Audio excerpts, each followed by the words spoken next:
네. 자, 일단 녹화를 누르고요. 그래서 일단 오늘은 그 멀티레이어 퍼셉트론, 다중 퍼셉트론으로 손글씨를 분류하는 내용에 대해서 한번 일단 다시 그 복습을 한번 해보면서 네, 시작을 하도록 하겠습니다. 여기 이제 복습, 그러니까 이제 지난 시간에 우리가 층 하나짜리 혹은 이제 층 두 개짜리 조금 더 단순한 멀티레이어 퍼셉트론으로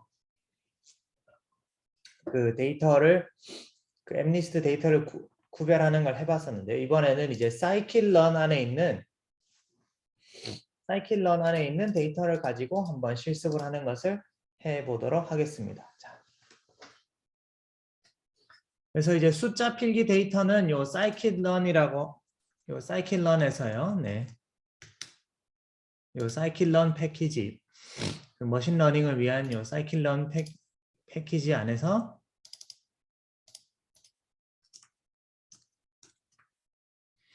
디폴트로 제공하는 네, 그 분류용 예제 데이터입니다. 그래서 이것도 마찬가지로 0에서부터 9까지 숫자를 손으로 쓴 이미지 데이터가 있는데 이것을 우리가 이제 로드 디짓이라는 명령으로 로드를 할 수가 있고요. 그래서 그 각 이미지는 0에서부터 15까지 명암을 가지는 8x8, 그러니까 6 곱하기 6 픽셀 해상도의 흑백 이미지. 그러니까 우리가 그 그림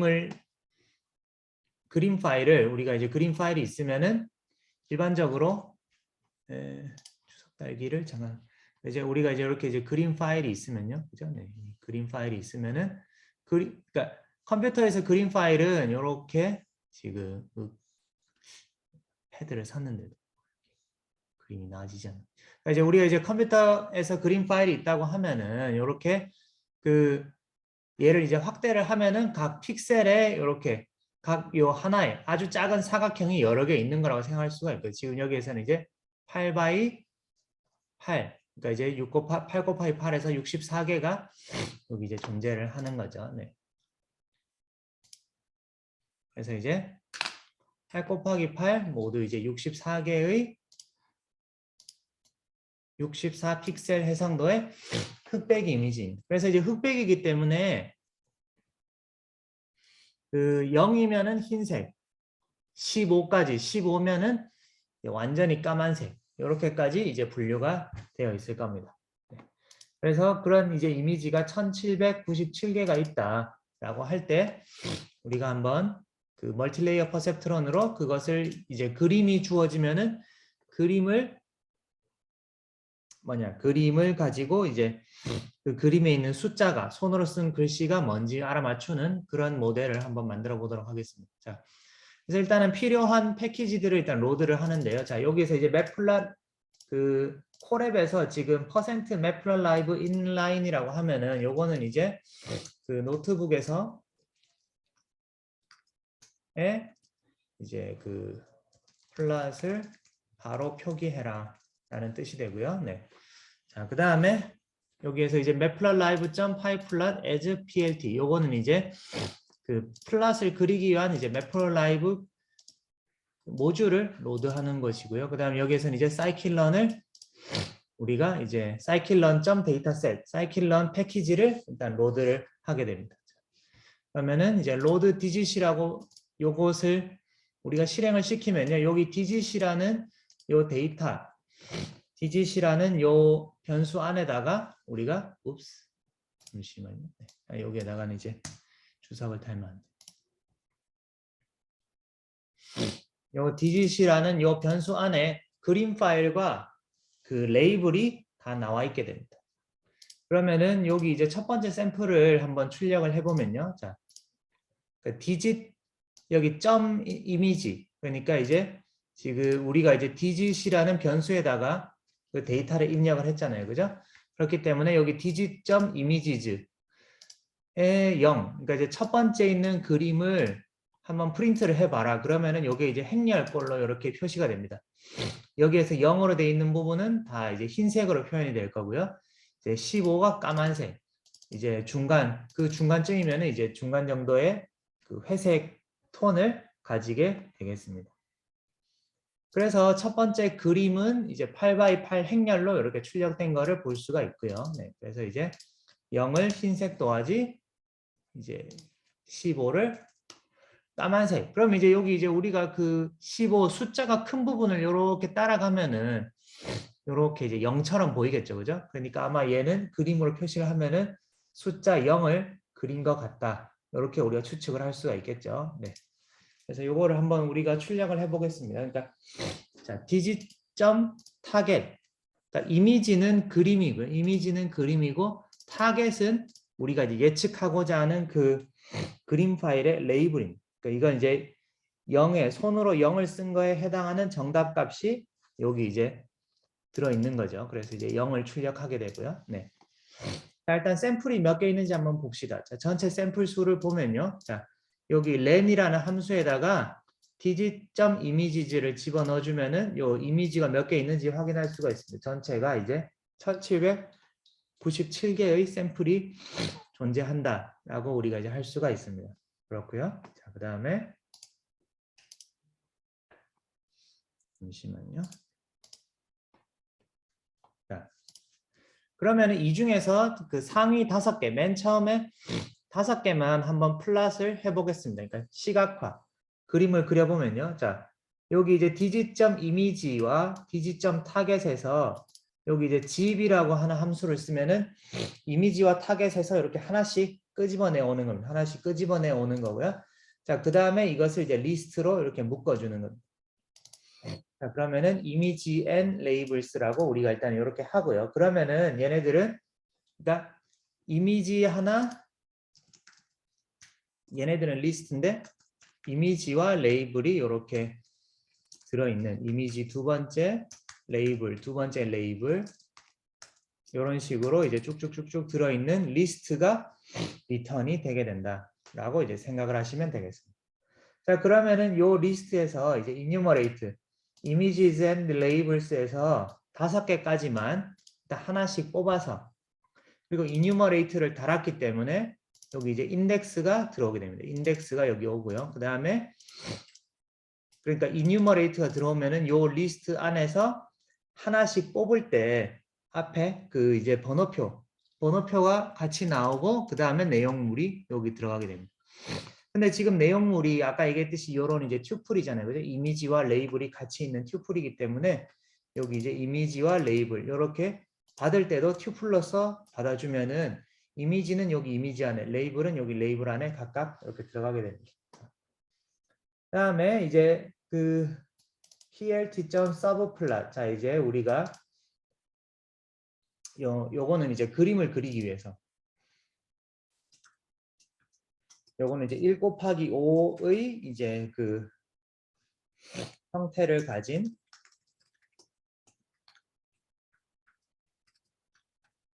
그 플롯을 그리기 위한 명령입니다. 그러니까 1,5에다가 1, 그 서브 플롯 1, 여기가 이제 우리가 이제 1,5라고 생각, 1,1, 1,2, 1,3, 1,4, 1,5라고 생각을 할 수가 있죠. 그래서 이제 여기 인덱스가 받았기 때문에 이제 맨 처음에는 인덱스가 0이 들어 있으니까 1, 5, 1이 들어가면은 요 그림을 의미하고요. 1, 5, 2가 되면은 요 그림, 1, 5, 3은 요 그림, 1, 5, 4, 1, 5, 5는 이제 각각 지금 우리가 그림 5개를 그릴 거기 때문에 요 이제 서브 플롯이라는 명령을 우리가 사용을 했습니다.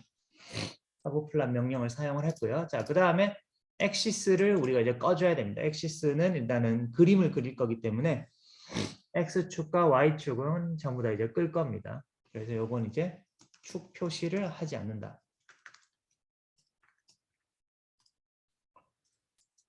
그 다음에 자, 요 이제 imshow 명령은 이제 행렬을 그림으로 표현해주는 명령이 되겠습니다. 그래서 우리가 앞에서 봤듯이 이미지라는 게 지금 8x8 행렬로 돼 있잖아요. 그죠? 그러니까 8x8 행렬로 돼 있는데 그것을 우리가 그림으로 표현하겠다 할 때 여기 이제 매플러라이브에 imshow라고 하는 명령을 사용하면은 그림으로 우리가 표시를 할 수가 있고요. 자, 그래서 인풋 데이터를 받고 그 다음에 cmap은 컬러 맵입니다. 컬러 맵을 우리가 이제 그레이스케일, 그러니까 이거는 이제 0은 자동적으로 흰색, 15는 검은색으로 이렇게 이제 그 약속이 되어 있는 그런 이제 컬러 맵이라고 여러분들 생각을 하시면 되겠습니다. 그 다음에 인터폴레이션, 그 내삽은 이제 가장 이제 가까운 것으로, 네. 이제 데이터가 만약에 없는 포인트가 있으면은 그 주변 데이터를 이용을 해서 이제 그 없는 데이터를 이제 추측할 때 이제 사용하는 방법이 이제 인터폴레이션, 그러니까 이제 내삽하는 방법이 되겠습니다. 자, 그 다음에 이제 타이틀은 이제 샘플 땡땡 하고 이제 레이블. 자, 그래서 얘를 실행을 시켜보면은 이런 식으로 샘플 0은 0. 자, 요게 이제 타이틀이죠. 그죠? 타이틀. 네. 샘플 1은 1, 샘플 2는 2, 샘플 3은 3, 샘플 4는 4. 그러니까 요거 손글씨는 이제 4에 해당한다. 라고 우리가 이제 이렇게 알 수가 있습니다. 그래서 지금 이제 그림 자체가 64 픽셀 8x8의 점으로 도트로 나타내 있기 때문에 사실은 이제 굉장히 조금 그 표현이 해상도가 상당히 떨어지죠. 그죠? 하지만 이제 얘네들을 가지고 우리가 구별을 할 수 있는지 한번 보겠습니다. 그리고 이제 상위 5개의 샘플의 레이블을 한번 확인을 해보면요. 자, 0번 인덱스 샘플의 레이블은 0, 1번은 1, 2번은 2, 3번은 요거는 3, 요거는 4. 자, 이렇게 우리가 이제 확인할 수가 있고요. 네. 그래서 이제 훈련 데이터와 그 레이블을 각각 이제 대문자 X, 대문자 Y라는 변수에다가 저장을 한번 해봅시다. 자, 그러면은 자, 우리가 이제 그 디짓점 이미지인데 디짓점 이미지는 이제 모든 샘플을 8x8 행렬로 저장을 하고 있는데 자, 요 디짓점 이미지 말고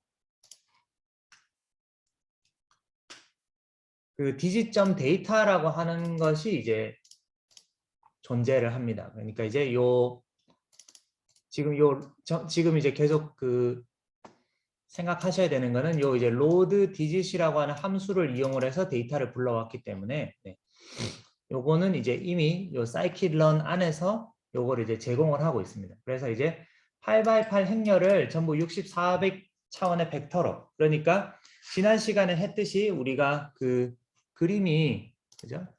이제 어디가 여기 이제 그림이 이렇게 있으면은 우리가 이제 그림을 지금 이렇게 이제 픽셀로 이렇게 할 수가 있잖아요. 그죠? 네, 이렇게.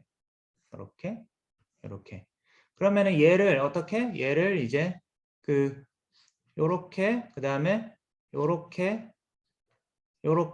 펼쳐 가지고 그죠? 그러니까 요거를 요로 갖고 오고 그다음 세 번째 있는 거는 또 요로 갖고 오고 네 번째 있는 거는 또 펼쳐 가지고 뒤에다 갖다 붙이고 요렇게. 그죠? 네.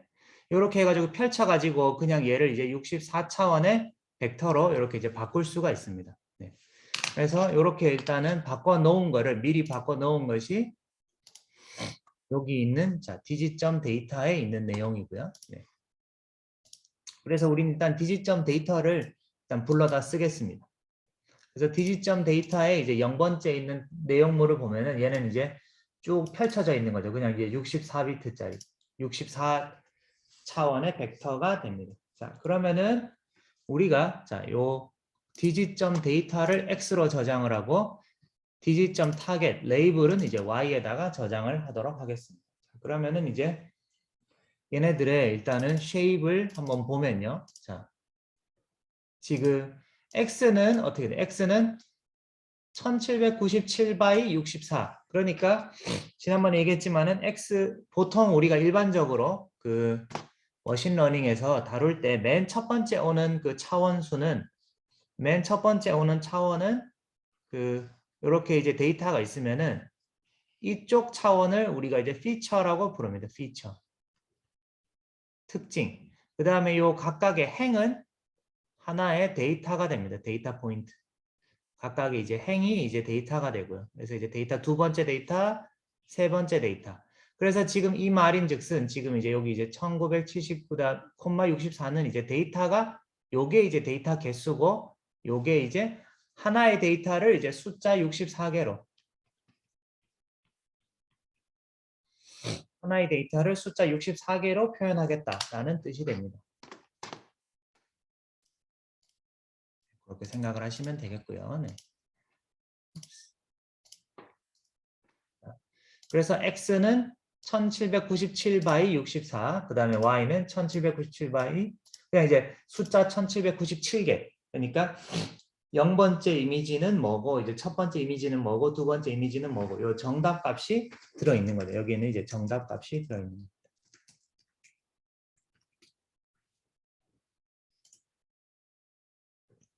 자, 그러면 일단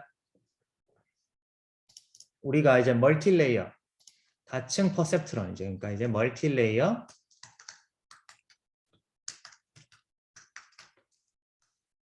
분류기, 그죠? 클래시파이어를 만들어 보겠습니다. 자, 일단은 필요한 요 패키지들 일단 불러오고요. 터치, 그 다음에 touch.nn을 우리가 이제 nn이라고 불러오고, 그 다음에 터치에서 요 optim이라고 하는 요 서브 모듈을 우리가 일단은 불러오겠습니다. 일단 불러왔고요. 네.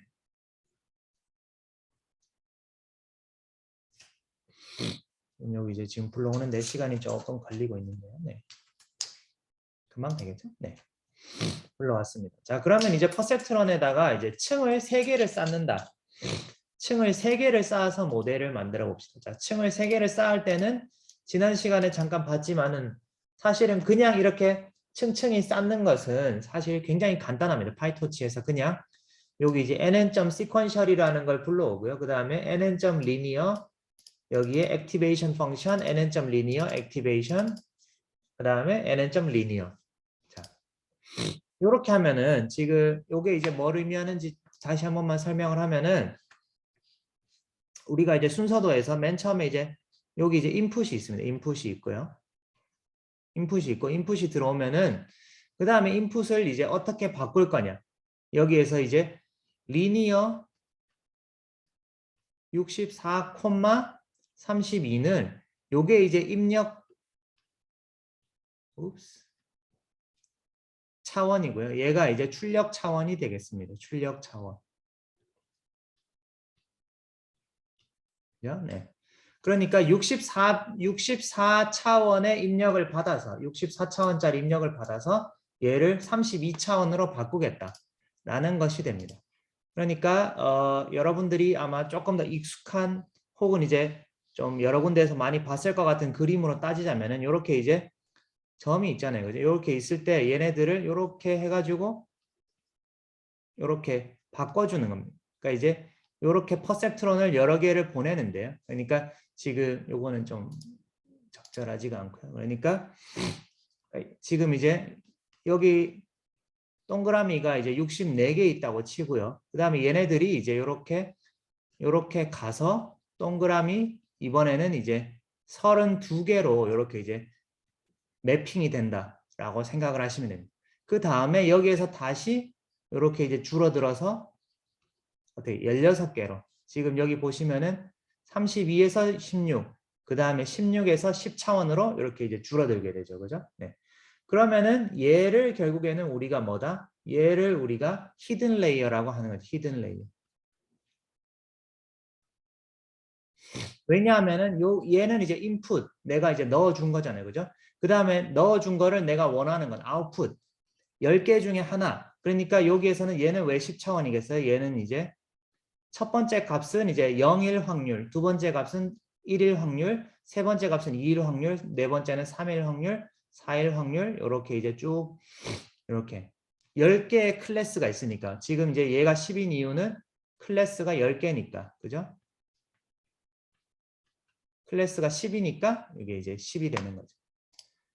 그래서 지금 패드를 샀는데도 아직 네, 제가 아직 익숙치 않아서 글씨가 좀 네, 이상합니다만 자 그러니까 요거는 이제 64차원의 벡터를 받아서 이거를 우리가 이제 32차원으로 바꾸겠다.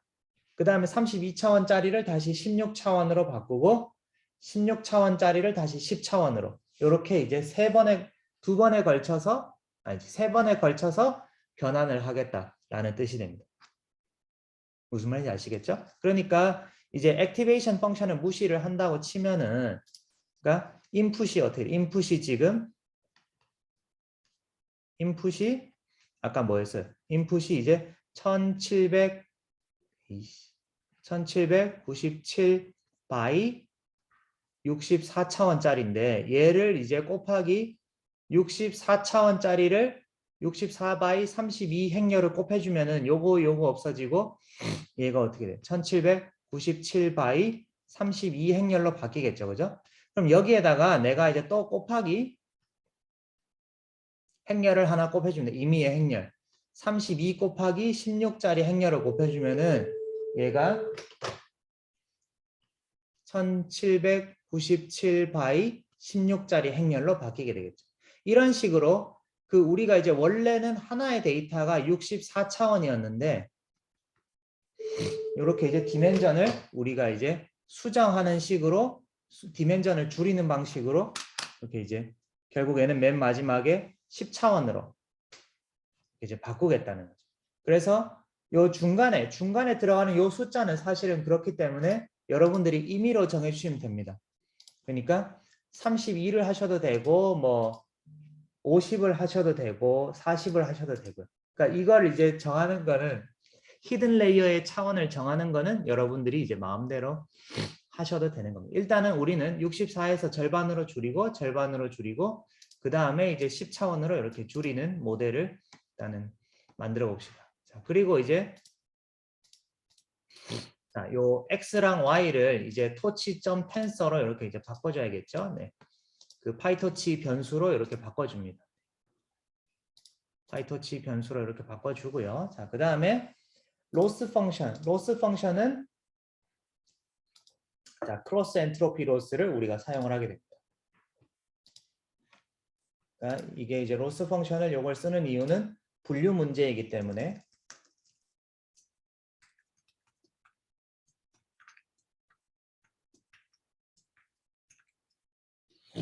분류 문제이기 때문에 이제 크로스 엔트로피 로스를 사용하게 됩니다. 그리고 이제 크로스 엔트로피 로스 자체는 소프트맥스 값을 가지고 있습니다.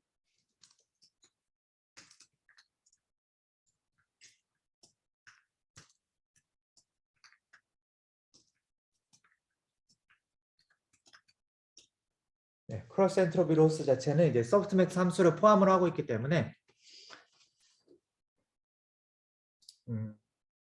이제 그 뒤에 보시면 알겠지만은 원하드 인코딩으로 이렇게 굳이 바꿔주지 않아도 알아서 이제 계산을 하게 됩니다. 자, 그 다음에 옵티마이저는 우리가 이제 아담이라고 하는 이 옵티마이저를 일단 사용을 할 거고요. 자, 옵티마이저에도 여러 가지 종류가 있는데요. 옵티마이저 종류를 또 다 다루기에는 일단 시간이 충분하지 않기 때문에 일단은 가장 많이 쓰는 아담 혹은 이제 그 다음에 사람들이 많이 쓰는 게 이제 스토캐스틱 그레디언트 디센트라 그래서 SGD라는 방법이 있는데요. 네.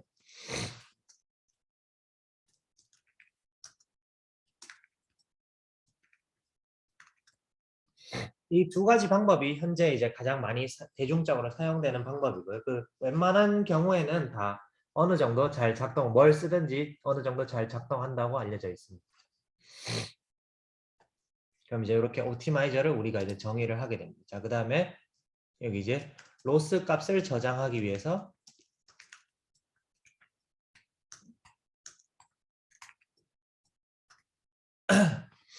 로스 값을 저장하기 위한 이제 빈 리스트를 하나 이렇게 디파인을 하고요. 자, 그 다음에 이제 학습을 시킬 겁니다. 이제 실제로 이제 학습을 진행을 하는데요. 네. 여기서부터 이제 실제로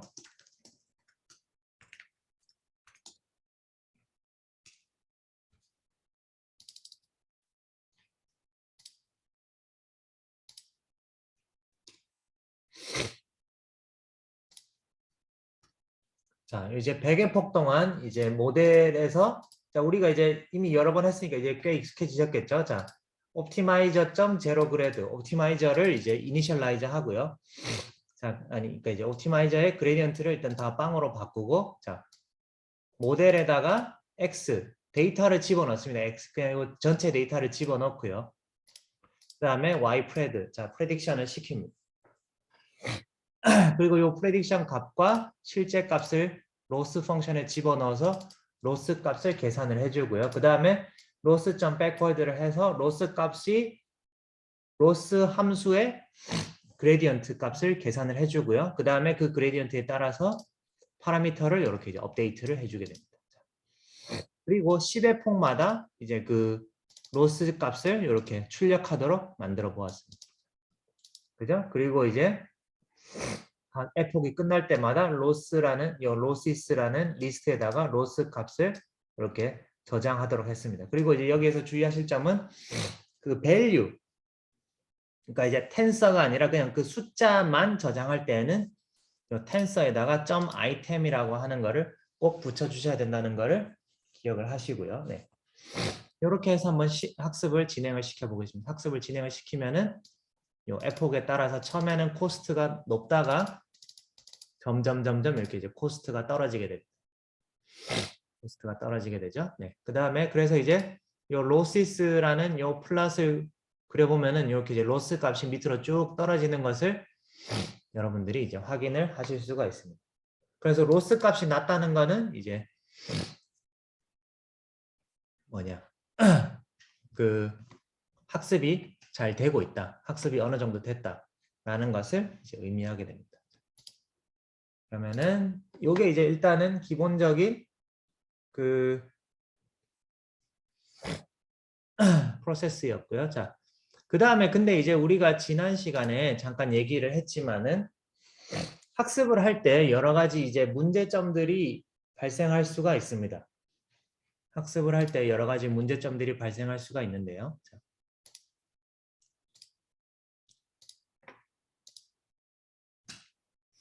그 문제점들을 해결할 수 있는 몇 가지 방안들에 대해서 우선 한번 살펴보도록 하겠습니다. 자,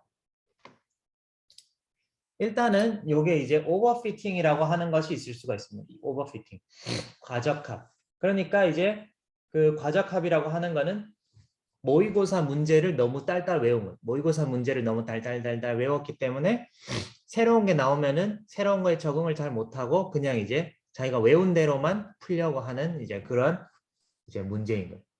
그럼 이제 그런 문제가 됐을 때 그래서 딥러닝의 경우에는 사실은 이제 파라미터 개수가 많고 모델이 굉장히 커질 수가 있기 때문에 오버피팅 문제가 사실 상당히 잘 일어납니다. 왜냐하면은 우리가 이제 데이터의 개수가 실제 문제에서는 충분치 않은 경우가 많은데 이제 내 모델은 매우 큰데 데이터 개수가 부족하다고 하면은 많은 경우에 오버피팅이 일어날 가능성이 상당히 높습니다. 그래서 이제 이런 것을 줄이기 위해서는 맨 첫 번째는 이제 데이터 양을 늘리는 거죠. 데이터 양을 늘리는 건데 데이터가 이제 그 뭐지? 없는 데이터를 내가 이제 더 가져오면 좋겠지만은 막 만들기는 이제 없는 데이터를 갑자기 어디서 뿅 하고 가져오기는 쉽지 않잖아요. 그죠? 그래서 이제 기존에 있는 데이터를 약간씩 변형하고 추가해서 데이터 양을 늘리기도 하는데 이걸 이제 데이터 아그멘테이션이라고 합니다. 요거는 이제 그 이미지에서 상당히 많이 사용이 됩니다. 그러니까 그림 파일 같은 경우에는 그림 파일을 내가 임의로 조금 뭐 돌리거나 약간 이제 뭐 노이즈를 추가하거나 이런 식으로 해서 이제 데이터 양을 늘릴 수가 있는데요. 근데 이건 이제 문제에 따라서 사용할 수 있기도 하고 없기도 합니다. 그러니까 예를 들어서 이제 분자에 대해서는 우리가 사실은 우리가 다루는 분자의 경우에는 뭐 메틸기 하나를 붙이거나 떼기만 해도 물성이 많이 달라지는 경우가 많잖아요. 그죠? 그렇기 때문에 우리가 분자 데이터에는 사실은 어그멘테이션을 쉽게 하기가 힘듭니다. 그렇기 때문에 요거는 이제 케이스 바이 케이스라고 생각을 하셔야 될 것 같고요. 네. 그리고 이제 그 사실은 정답은 없지만 그리고 이제 얼마나 데이터 양이 필요하냐 정답은 없지만은 이제 일반적으로 데이터의 이제 양이 그 뭐냐 학습 데이터보다 너무 많으면 대략 한 10배 이상 많으면은 이제 오버피팅이 될 가능성이 높다. 이렇게 이제 생각을 하시면 되겠습니다. 데이터 양이 아니라 참 파라미터의 개수가.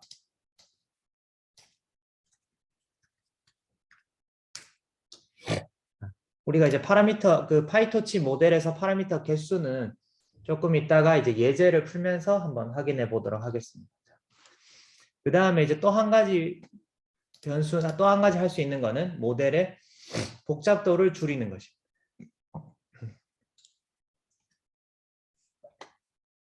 자, 모델의 복잡도를 줄이는 것은 우리가 이제 지금 얘기했지만 파라미터 개수를 줄이기 위해서는 요 히든 사이즈 이런 것들을 우리가 이제 작게 잡아주면은 모델이 조금 덜 복잡해진다고 할 수가 있습니다. 그러니까 지금 요 클래스로 구현된 요 신경망이 있다고 해봅시다. 자, 그러면은 얘는 이제 아키텍처 1이라는 클래스인데요. 자, 지금 구성품을 보면은 구성물을 보면은 여기 이제 fc1. 리니어 렐루 리니어 렐루 여기 리니어. 그러니까 이제 리니어 층을 3개를 가지고 있습니다. 3개를 가지고 있고 그 다음에 이제 x를 집어넣으면은 여기 이제 fc1 여기 이제 첫 번째 fully connected 그리고 여기 일반적으로 이제 fc라고 줄여 쓰는 거는 fully connected의 이제 줄임말이다. 고 생각하시면 되겠습니다. 그러니까 얘가 왜 fully connected냐 하면은 그 우리가 이제 퍼셉트론 얘기할 때 봤지만은 여기 이제 동그라미가 이렇게 있단 말이에요. 동그라미가 이렇게 있으면은 우리가 이제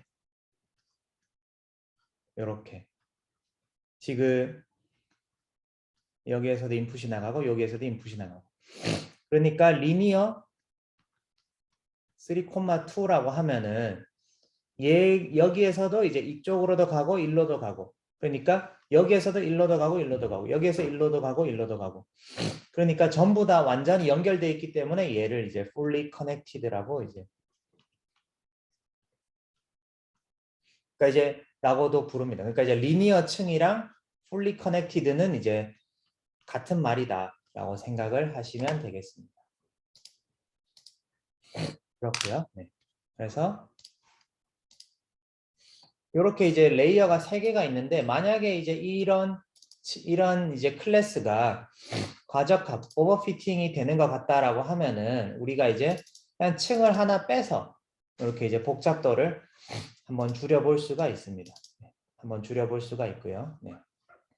그러면은 이런 이제 위의 신경망은 이제 레이어를 이제 2개만 가지고 있는 지금 여기 이제 FC1, FC2, 그러니까 리니어를 이렇게 디파인을 했죠. 그다음에 이제 input, hidden, num 클래스. 그래서 여러분들이 이제 그 멀티레이어 퍼셉트론을 만든다고 하면은 결국 매트릭스 곱하기를 계속 하는 거기 때문에 이렇게 생각하시면 input 디멘전과 히든 사이즈 그러니까 여기랑 여기 서로 연결된 것들끼리는 그 앞에 거의 출력층과 뒤에 거의 입력층의 차원이 맞아야 되는 거죠. 그러니까 그러니까 행렬 곱하기를 해야 되는 거기 때문에 마찬가지로 여기에서 얘가 입력층, 출력층 요 출력층과 그 다음 입력층의 차원이 맞아야지만 행렬 곱하기가 되기 때문에 네, 이렇게 이제 맞춰준다라고 생각을 하시면 되겠습니다. 그 다음에 이제 그 가중치 규제라는 게 있는데요. 자, regularization이라는 게 있는데, 자, 요거는 뭐냐면은 우리가 모델이 복잡하면은 그 과적합될 가능성이 높습니다. 그래서 이제 모델의 개수가 이제 적은 그러니까 파라미터의 개수, 매개 변수의 개수가 적은 모델이 상대적으로 이제 간단하다고 할 수가 있고요. 그래서 복잡한 모델을 조금 더 간단하게 하는 방법으로 이제 가중치 규제라는 방법이 많이 사용이 됩니다. 자, 복잡한 모델을 간단하게 한다는 건 무슨 말이냐 하면은 우리가 이제 모델이 복잡하다는 거는 그러니까 이제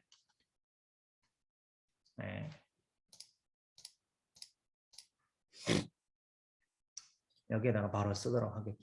그러니까 이제 간단한 모델은 적은 수의 매개 변수를 가진다는 건데 적은 수의 매개 변수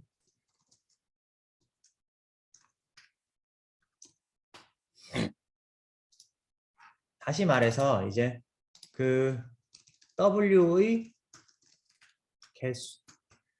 개수를 줄이거나 혹은 이제 필요 없는 W는 0에 가깝도록 이제 만드는,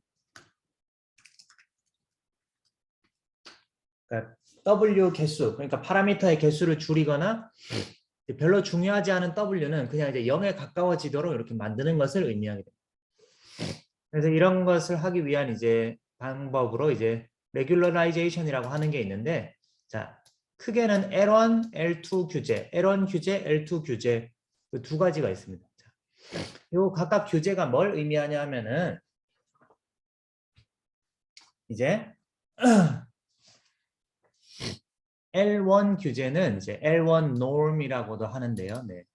L1 이제 한국어로 표현할 때 이제 노름이라고 써져 있는데, 네, 이게 이제 네, 영어로 하면 norm입니다. norm.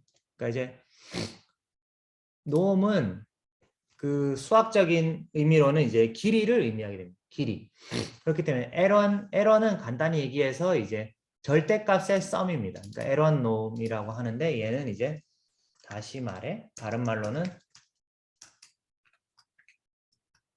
절대값의 합에 해당하게 되고요. L2 norm은 이제 제곱의 합을 해당하게 됩니다.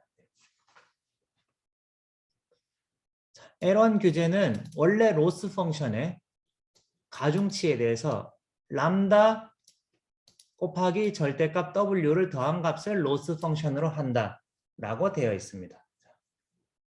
그러니까 이 말인즉슨 여기 이제 밑에 여기 식이 나와 있는데요. 자, 그리고 이제 L2는 이제 2분의 1 람다 곱하기 오메가 W 스퀘어를 이제 더한 값을 이제 로스 펑션으로 한다. 그러니까 지금 원래는 요 앞에 있는 게 여기 실제 값과 예측 값 사이에 오차잖아요. 그죠? 그러니까 요 식을 우리가 잠깐 보면은, 요 식을 잠깐 보면은 요 값은 실제 값이고요. 여기 H 세타, 그러니까 H 세타는 이제 예측 함수입니다. 그러니까 얘는 이제 예측 값이 되죠. 얘는 예측 값이 되는데, 원래는 요 둘 사이에 요 오차가 이제 중요한 거였는데, 여기에다가 이제 추가적인 텀이 들어가게 됩니다. 추가적인 텀. 그래서 요 세타라고 하는 거는 얘는 이제 파라미터고요. 그러니까 파라미터.